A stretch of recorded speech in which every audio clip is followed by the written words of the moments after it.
خصوصاً علی افضلہم وخاتمہم محمد الامین وعلی آلہ واصحابہ اجمعین، اما بعد۔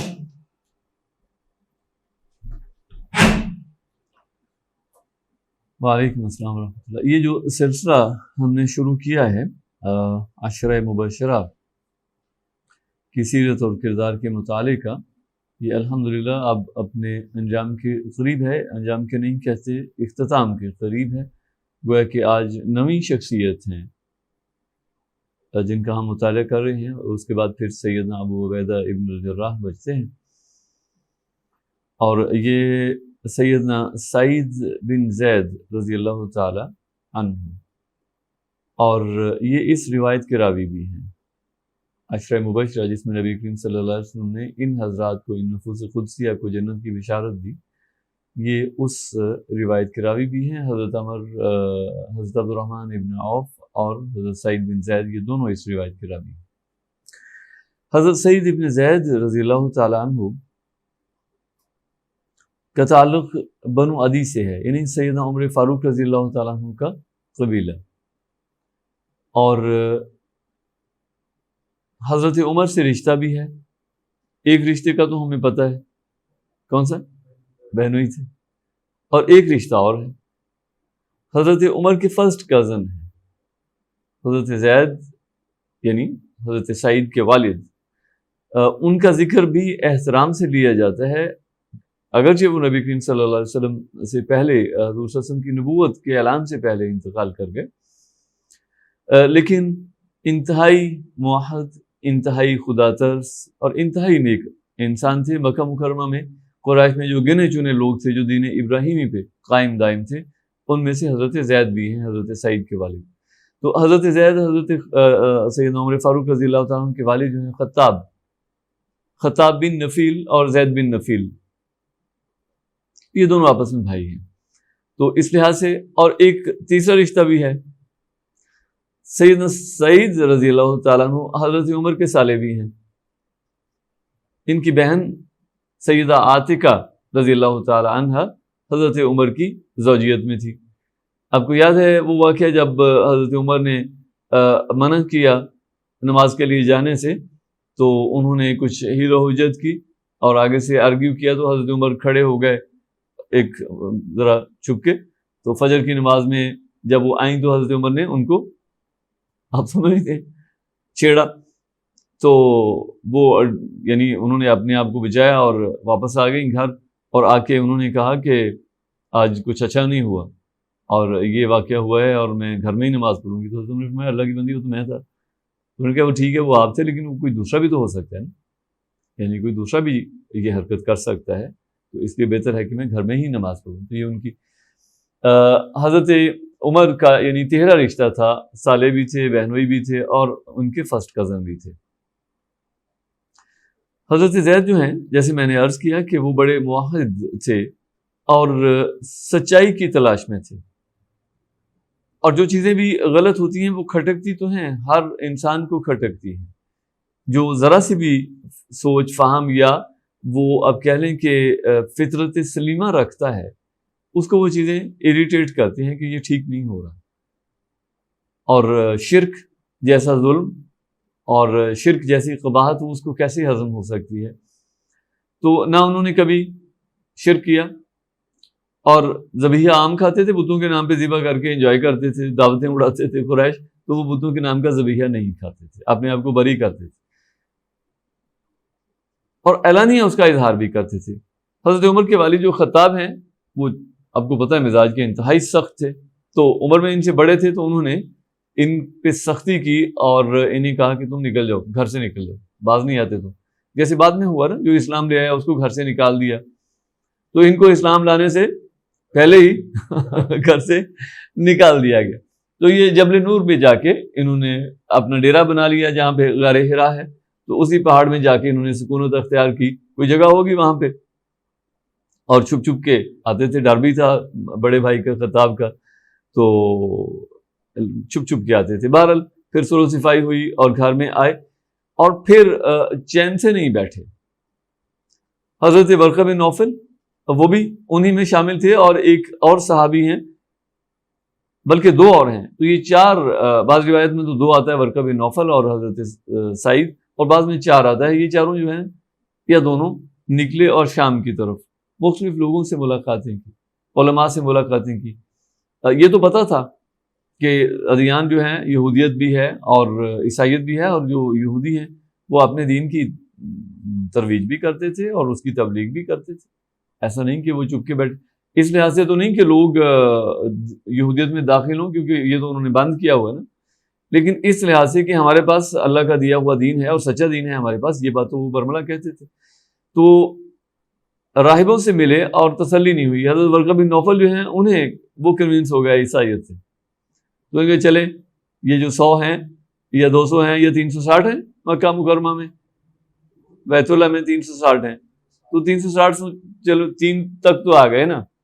تو اتنی تو ہوئی نا 360 کے مقابلے میں. بہرحال ان کا نظریہ کیا تھا، وہ تثلیث کے قائل ہوئے یا نہیں ہوئے اس بات پہ تو ہم کوئی رائے نہیں دے سکتے، لیکن یہ کہ عیسائیت انہوں نے قبول کر دی باقاعدہ. اور حضرت سعید جو ہیں وہ مطمئن نہیں ہوئے، ویسے ہی واپس آ گئے. اور بعض روایت میں ہے کہ اچھا یہ جو ان کی عمر ہے وہ اب یوں کہیے کہ نبی کریم صلی اللہ علیہ وسلم عام الفیل میں پیدا ہوئے ہیں، عام الفیل میں جس سال میں ابرہہ نے حملہ کیا. تو حضرت سعید کے والد جو ہیں حضرت زید، یہ اس وقت جوان تھے اور انہوں نے اس سارے واقعے کو اپنی آنکھوں سے دیکھا کہ اس وقت جوان تھے. اور پھر اس کے بعد آپ لے لیجئے 40 سال اور گزر گئے تو ظاہر ہے وہ بڑھاپے کو ہی پہنچ چکے تھے.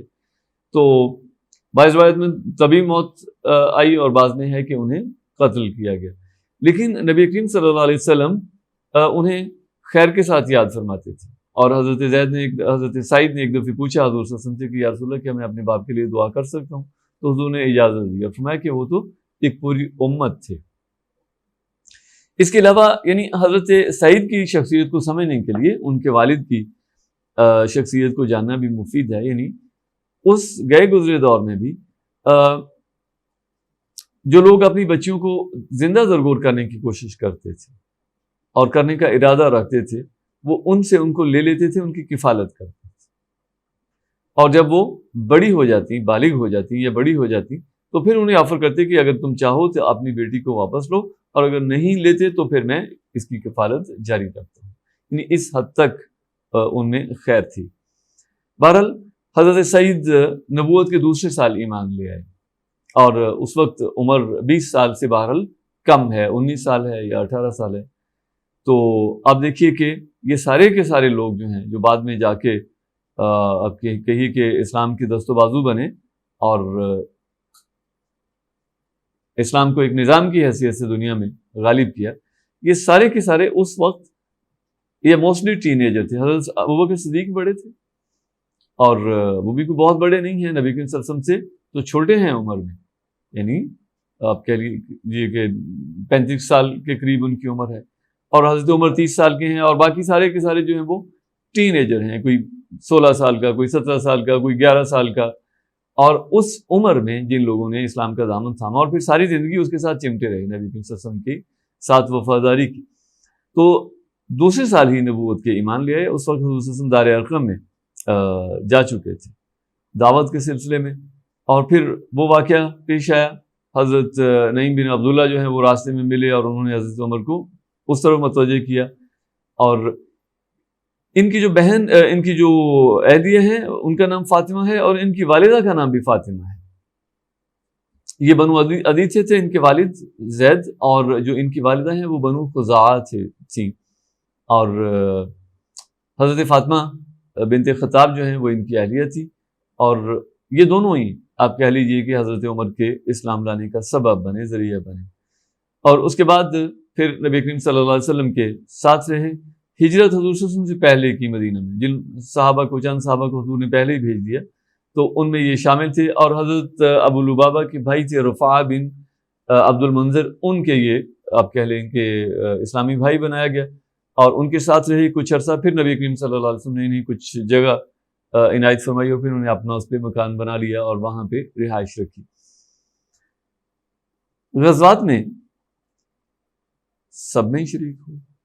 تو غزوہ بدر میں ان صحابہ میں شامل تھے حضرت عشرہ مبشرہ میں سے حضرت طلحہ بن عبید اللہ اور حضرت سعید بن زید. یہ دونوں حضرات اس آپ کہہ لیں کہ دستے کے ساتھ تھے جس کو حضور صلی اللہ علیہ وسلم نے اس قافلے کی خبر لانے کے لیے بھیجا تھا.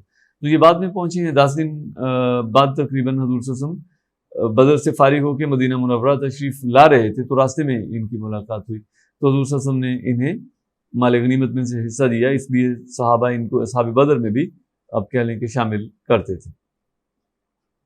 اس کے بعد تمام غزوات میں شامل ہوئے اور ہر موقع پہ حضور صلی اللہ علیہ وسلم کے ساتھ رہے.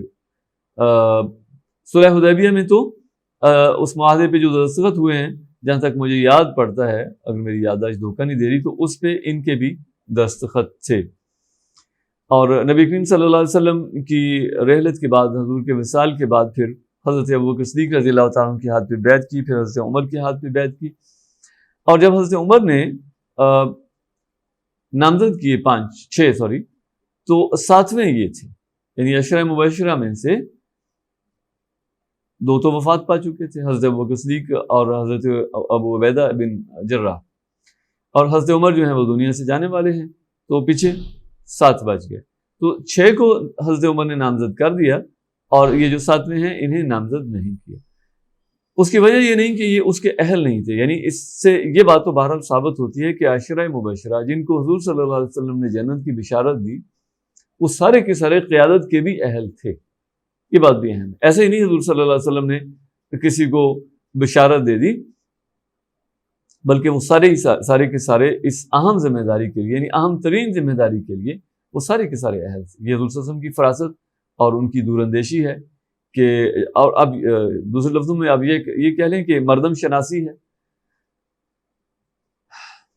اور افسوس کے ساتھ یہ کہنا پڑتا ہے کہ اگر کوئی آج یہ کہے کہ نبی کریم صلی اللہ علیہ وسلم, تو اس کا مطلب تو یہی ہوا نا کہ حضور پہ اعتراض ہے, حضور صلی اللہ علیہ وسلم کے انتخاب پہ اعتراض ہے, حضور صلی اللہ علیہ وسلم کی فراست پہ ان کو شک ہے, اور حضور صلی اللہ علیہ وسلم کے کہہ لیں کہ دور اندیشی پہ اور ان کی نور بصیرت پہ انہیں شک ہے. بلکہ میں یہ بھی عرض کر دوں ضمناً کہ ایک موقع پہ ایک شیخ الحدیث سے انہوں نے بیان کیا قرآن حکیم کا وہ مقام, اعوذ باللہ من الشیطان الرجیم, محمد رسول اللہ والذین معہ اشداء علی الکفار الی آخر الآیہ.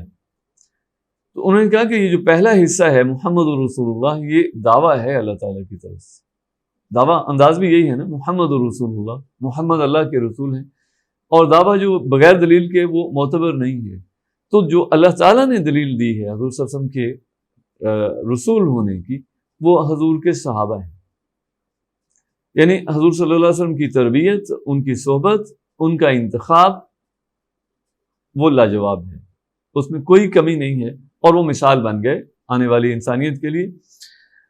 تو حضرت سعید اس لیے حضرت عمر نے 2 وجہ ہیں, یعنی 2 دلیلیں ہیں. ایک تو حضرت عمر نے یہ فرمایا خود کہ بنو عدی میں صرف عمر ہی خلافت کا حساب دینے کے لیے کافی ہے, یعنی وہ اپنے قبیلے میں سے کسی اور کو اس ذمہ داری میں, اس امتحان میں ڈالنا نہیں چاہتے تھے. اور دوسری حکمت یہ بھی تھی کہ حضرت عمر رضی اللہ تعالیٰ عنہ یہ نہیں چاہتے تھے کہ کل کو کوئی اس بات کو بنیاد بنا کے مسئلہ کھڑا کرے, اختلاف کرے کہ اپنے جو عزیز ہیں ان کو نامزد کیا, اور یہ حضرت عمر کے چونکہ بہنوئی تھے, سالے تھے, کزن تھے, تو 13 رشتہ تھا, ایک ہی خاندان تھا, لہذا ان کو نامزد کر دیا. تو یہ احتیاط بھی حضرت عمر رضی اللہ تعالیٰ عنہ کے پیش نظر تھی. حضرت عثمان رضی اللہ تعالیٰ عنہ ہم یہ نہیں کہہ سکتے کہ بے احتیاطی تھی, مزاج کا فرق, ہاں وہی فاروقی مزاج بالکل, اور صدیقی مزاج. تو حضرت عمر رضی اللہ تعالیٰ, اگر یہاں پہ یہ سوال ہے کہ اگر حضرت عمر حضرت سعید کو نامزد کرتے تو کیا یہ غلط ہوتا؟ ہرگز نہیں, وہ کوالیفائی کرتے. اگر باقی 6 کرتے ہیں تو یہ 7ویں ہیں, یہ بھی کرتے ہیں, اور باقی ان کی سیرت, ان کا کردار وہ بھی اس بات کی گواہی دیتا ہے. لیکن نہ کرنا صرف اس احتیاط کے لیے کہ کل کو کسی کو موقع نہ ملے, تو اگر وہ کر دیتے تو جائز ہوتا. اسی طرح حضرت عثمان نے جو کیا وہ بالکل جائز تھا. اگر کسی کو میرٹ پہ اپوائنٹ کر دیا, پھر یہ سوال اٹھا کہ فلاں اور فلاں کچھ نام سامنے آئے جو آپ کہہ لیں کہ کنٹروورشل تھی جن کی شخصیت. میں نے کہا دیکھیے وہ بن گئے, ٹھیک ہے, آج ہم کہتے ہیں کہ وہ ایسے تھے, لیکن حضرت عمر نے حضرت عثمان نے اگر انہیں نامزد کر دیا، کوئی عہدہ دے دیا، تو صحابہ تھے نا موجود، انہوں نے ان کی حیثیت کو تسلیم کیا، اور باوجود ان کے جو منفی پہلو ہے ان کی شخصیت کا، کچھ چیزیں مثبت بھی تو ہوتی ہیں نا، اور اگر آپ چلنے دیتے ہیں، یہ ایک بڑا ایشو ہے، آج ہی مجھے اس کا فیس کرنا پڑا، اس لیے میں یہ بات کہے بغیر نہیں رہ سکتا، حالانکہ یہ ہمارے موضوع سے متعلق نہیں ہے۔ میری موٹر سائیکل پنکچر ہو گئی تو میں پنکچر لگوانے کے لیے رکا، اور وہاں پہ ایک صاحب، ان کی گاڑی کا غالباً ٹائر پنکچر تھا، تو وہ بھی وہیں پہ بیٹھے تھے، اور عام آدمی جیسے کوئی کاروباری آدمی ہوتا ہے، کوئی بات نہیں کی، میں نے قطعاً کوئی بات نہیں کی، میں تو اپنا کام کروا رہا ہوں، موٹر سائیکل کو پنکچر لگوا رہا ہوں۔ میں نماز پڑھ کے مغرب کے آیا، اور اس نے کہا وہ آپس میں کوئی بات کر رہے تھے، اور جب میں پہنچا تو اس کی بات یہ تھی کہ وہ جو فلاں صاحب ہیں جہلم والے، وہ حدیث سے ثابت کرتے ہیں، اور وہ احادیث نکال کے دکھاتے ہیں کہ وہ فلاں یہ تھا، فلاں یہ تھا، اور نعوذ باللہ من ذالک، اس کے لفظ یہ تھے کہ یہ سارے جہنم کا ٹولہ ہے، نعوذ باللہ من ذالک، یہاں تک بات جو ہے وہ پہنچ چکی ہے۔ تو یہ اسلام کی خدمت ہو رہی ہے، یہ اسلام کا احیاء ہو رہا ہے، یعنی تو حضرت عثمان رضی اللہ عنہ جن کو اپائنٹ کیا، صحابہ موجود تھے، اگر اس معاملے کو چلنے دیا جاتا تو ان کی جگہ بدل دیتے۔ آج بھی اپائنٹمنٹس ہوتی ہیں نا، کچھ غلط بھی ہو جاتی ہیں، اور کچھ نااہل بھی نکل آتے ہیں، کچھ یعنی بعد میں پتہ چلتا ہے کہ یہ بندہ تو اس کا اہل نہیں تھا، سمجھنے میں غلطی ہو جاتی ہے، تو وہ آتے ہیں اور اپنا جو اس کا وقت ہے وہ پورا کر کے چلے جاتے ہیں، ان کی سیٹ پہ کوئی دوسرا آ جاتا ہے۔ لیکن اگر اس بات کو بنیاد بنا کے ایک ایسا انتشار پھیلا دیا جائے جو آج تک حل ہونے میں نہیں آیا، اور امت کو سب سے زیادہ نقصان اسلام کو اس جھگڑے نے پہنچایا، شیعہ اور سنی نے، تو اگر حضرت عثمان رضی اللہ تعالیٰ عنہ کے خلاف یہ بغاوت نہ ہوتی، اور وہ جو بدبخت تھے جو اپنے تئیں پتہ نہیں کوئی اسلام کی خدمت ہی کر رہے تھے، اگر وہ انتظار کر لیتے تو حضرت عمر کوئی 200 سال ان کی زندگی تھی، جانا ہی تھا نا دنیا سے، جاتے اور ان کے بعد اتفاق رائے سے خلافت منعقد ہوتی، اور حضرت علی رضی اللہ تعالیٰ عنہ ہی سب سے مضبوط امیدوار تھے، بلکہ آپ کہیے کہ وہی بنتے تھے نا، اگر حضرت عثمان کی شہادت کے بعد وہ بنے ہیں تو ان کے انتقال کے بعد بھی وہی بنتے، اور صحابہ کا ان پہ اعتماد تھا، لیکن اس میں یہ اختلاف پیدا نہ ہوتا، اور معاملہ جو ہے اسموتھلی آگے بڑھتے، اور اسلام کا جو نقصان ہوا، جو ہزاروں کی تعداد میں شہادتیں ہوئیں، اور جو یعنی وہ فتوحات رکی، اور ہم اس کو شاید اندازہ ہی نہ کر سکیں اس کا کہ وہ کتنا نقصان ہوا اگر وہ نہ ہوتا، تو یہ بجائے اس کے کہ وہ اسلام کی کوئی خدمت تھی، بلکہ وہ ایک انتشار تھا اور فساد تھا۔ تو حضرت سعید ابن زید رضی اللہ تعالیٰ عنہ بہرحال مشیر کی حیثیت سے ساتھ رہے، اور فتوحات میں جہاد کا شوق تھا ان کے دل میں، اور جنگوں میں بڑھ چڑھ کے حصہ لیتے تھے۔ حمص کی جو جنگ ہے، فتح ہے، اس میں ان کا بھرپور کردار ہے، اور جنگ یرموک میں ان کا بھرپور کردار ہے، اور حضرت ابو عبیدہ ابن الجراح نے دمشق اصل میں ہے، ہم اس کو دمشق ہی پڑھتے آئے ہیں، تو دمشق کا انہیں گورنر بنا دیا، دمشق فتح ہوا، اور حضرت ابو عبیدہ ابن الجراح نے انہیں ان کا گورنر بنا دیا۔ انہوں نے خط لکھا حضرت ابو عبیدہ کو، وہ کہیں باہر تھے، دور تھے، تو انہوں نے کہا کہ میں اللہ تعالیٰ کی رضا کے حصول کے لیے اور شہادت کی حصول کے لیے آپ کو اپنے آپ پہ ترجیح نہیں دے سکتا۔ دیکھیے اسٹریٹ فارورڈ کہ آپ تو میدان جہاد میں برسر پیکار ہوں، اور شہادت کے حصول کے لیے کوشاں ہوں، اور اللہ کی رضا کے حصول کے لیے، اور مجھے آپ نے یہاں پہ باندھ کے بٹھا دیا ہے گورنری کے لیے۔ تو انہوں نے کہا کہ یہاں پہ وہ بندہ بھیجیں جس کو اس میں دلچسپی ہو، تو مجھے کوئی دلچسپی نہیں، میں جلد ہی آپ سے ملنے والا ہوں آ کے، یعنی انہیں رائے نہیں دی بلکہ اپنا ایک لحاظ سے فیصلے دے دی۔ اب یہ مامور اور امیر کا جو تعلق ہے، اس بات میں ہمیں یہ بھی دیکھنا چاہیے نا کہ ان کا آپس میں تعلق کیا تھا۔ وہ یہ تھوڑی تھا کہ ایک شخص جو ہے وہ کوئٹہ سے ہے اور وہ دوسرا جو ہے وہ پنجاب سے ہے، کوئی آپس میں تعلق ہی نہیں ہے، ایک افسر ہے اور دوسرا اس کا ماتحت ہے، یا سینئر جونیئر کا فرق ہے۔ تو یہ تو سارے کے سارے ساتھی تھے، اکٹھے پلے، اکٹھے بڑے، ایک ہی جگہ رہے، مکہ میں پھر مدینہ میں، اور ساری زندگی اکٹھے گزاری اور جنگوں میں ساتھ رہے، تو ایک دوستی اور بے تکلفی اور اب کہہ لیں کہ محبت ہی انتہا درجے کی، تو انہوں نے اپنا ایک لحاظ سے فیصلہ ہی دے دیا، انہوں نے کہا کہ میں تو آپ کے پاس آ رہا ہوں اور یہاں پہ کسی اور کو بھیج دیجیے، تو کوئی انہیں دلچسپی نہیں تھی۔ اور یوں ان کی جو ہے وہ خدمات ہیں، اور 51 ہجری میں تقریباً 75 سال عمر بنتی ہے۔ اور اچھا، جب یہ پھر حضرت عثمان کی شہادت کے بعد اختلافات ہوئے تو یہ کسی طرف بھی شامل نہیں ہوئے، بالکل وہی سیدنا سعد ابن ابی وقاص جیسا انداز۔ اور مزے کی بات یہ ہے کہ جگہ بھی وہی، مدینہ کو بھی نہیں چھوڑنا چاہتے تھے، مدینہ سے دور بھی نہیں جانا چاہتے تھے، اور اگر مدینہ میں رہتے ہیں تو پھر وہی دن رات وہی باتیں وہی قصے۔ تو وادی عقیق میں مدینہ سے 10 میل کے فاصلے پہ جا کے رہائش رکھ لی۔ اور جب ان کا انتقال ہوا تو حضرت عبداللہ ابن عمر رضی اللہ تعالیٰ عنہ، ان کو ان کے ساتھ خاص مناسبت تھی اور خاص محبت تھی۔ انہیں پتہ چلا جمعے کا دن تھا تو وہ فوراً وہاں پہنچے اور جا کے حالانکہ کثیر اولاد تھے ان کی، اپنی اولاد ماشاءاللہ 30 کے قریب اولاد تھی، بیٹے اور بیٹیاں، تو حضرت عبداللہ ابن عمر وہاں جا کے اور وہاں پہ دفن کرنے کی بجائے مدینہ منورہ میں لے کے آئے۔ اور حضرت سعد ابن ابی وقاص اس وقت زندہ تھے، اور حضرت عبداللہ ابن عمر نے ہی نماز پڑھائی، حالانکہ اس وقت مروان وہ مدینہ کے گورنر تھے، مروان بن حکم۔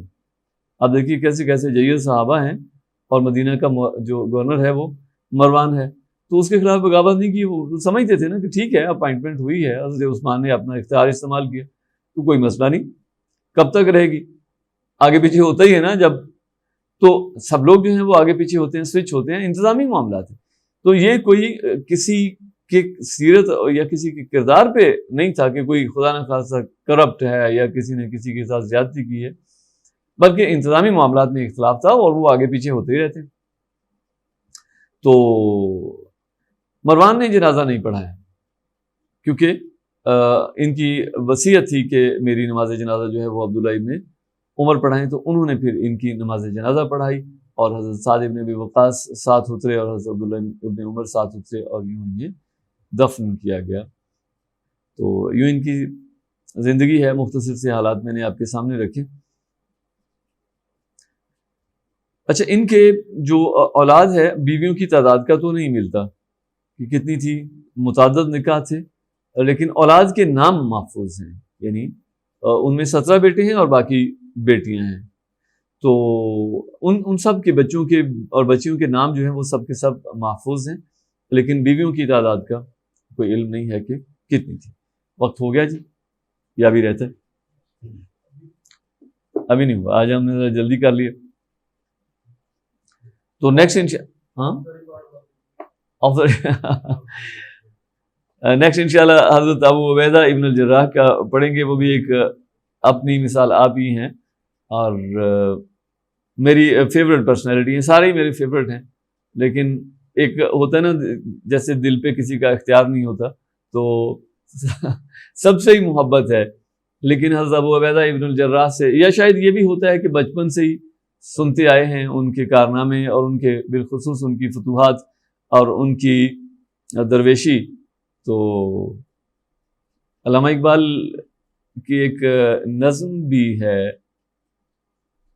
اسی پہ، حضرت ابو عبیدہ ابن الجراح اور حضرت سعید ابن زید کے آپس میں جو بات چیت ہوئی، تو اس کو انہوں نے نظم میں پرویا، وہ میں انشاءاللہ حضرت ابو عبیدہ کے واقعات میں آپ کے سامنے رکھوں گا۔